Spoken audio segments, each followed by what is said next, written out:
Hello ladies and gentlemen, I have a new series, Etiquette Mistakes and How to Correct Them.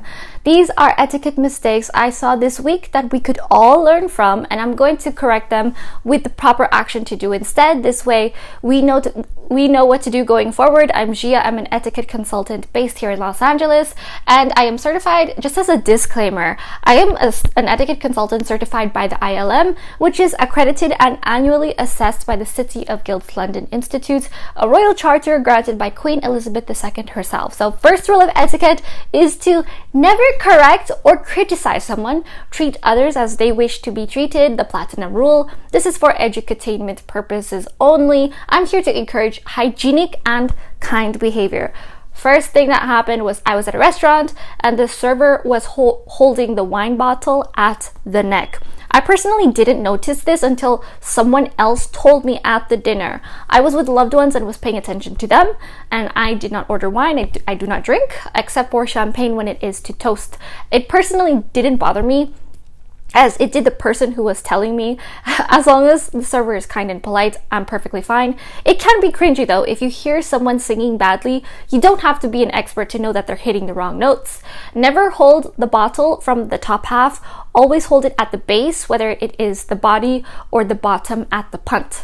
The reason being, punts have divots where it's designed to help you pour the bottle and give you a strong grip to avoid dropping it. You also pour it showing the label so everyone can see what you're pouring. Especially, you'll see sommeliers do this all the time at restaurants here in the United States, especially LA, where I live here currently, or for now. There have been so many new hires and people off the street who are probably not trained sommeliers and are strictly servers. That's also perfectly okay. That's fine. Also, the drinking culture here is not very strong in the US. We have a joke with one of our friends that when we walk into his house, he's in the bathtub stepping on grapes.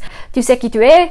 And next is, I see this a lot, touching the wine bottle to the glass when serving.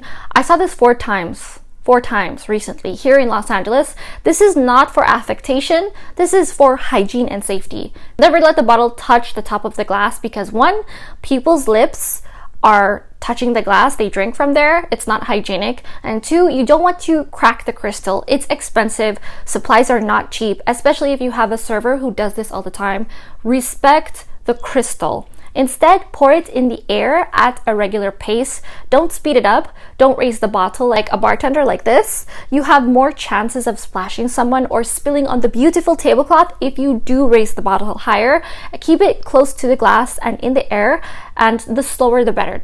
So be careful. To cut the flow, do it firmly and quickly while twisting the bottle so the drip is around the mouth of the bottle and doesn't drip down the label. Don't twist it too much and exaggerate. Keep it subdued. It takes practice, but if it's your job, do it well, have some pride. And as a server, it's your job to be a bit invisible and create a seamless experience as opposed to being maladroite or clumsy. I know it sounds like I'm teaching French etiquette. Some of this is because of the viticulture, but this is British formal etiquette. It's the most formal and applies mostly throughout the rest of Western Europe. It's more than acceptable, though it is different continentally, country to country.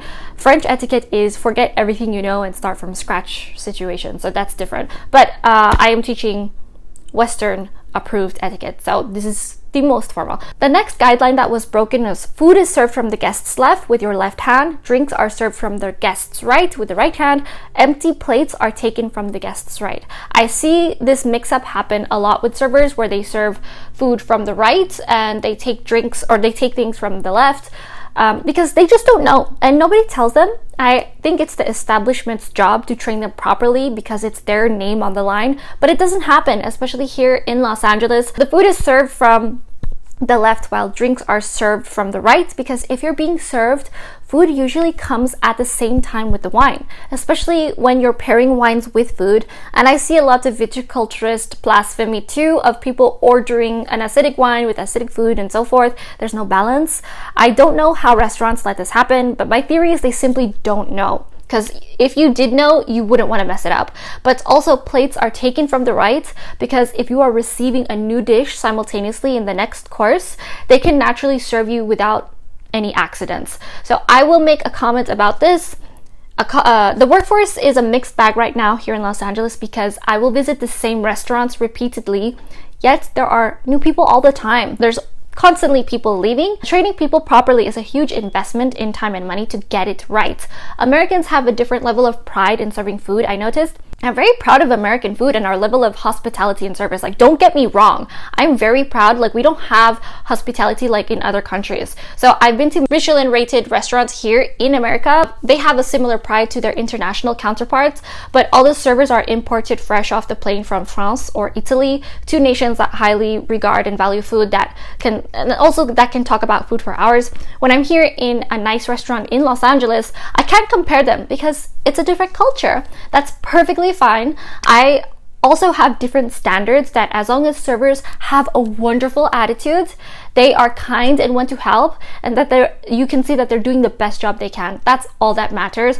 Kindness knows no bounds. You don't have to be rich. You don't have to be an aristocrat to be kind. It's totally free, just like subscribing is. So subscribe and click the bell for more etiquette, modern manners, and elegant lifestyle. Elegance is in the details, and thank you for watching.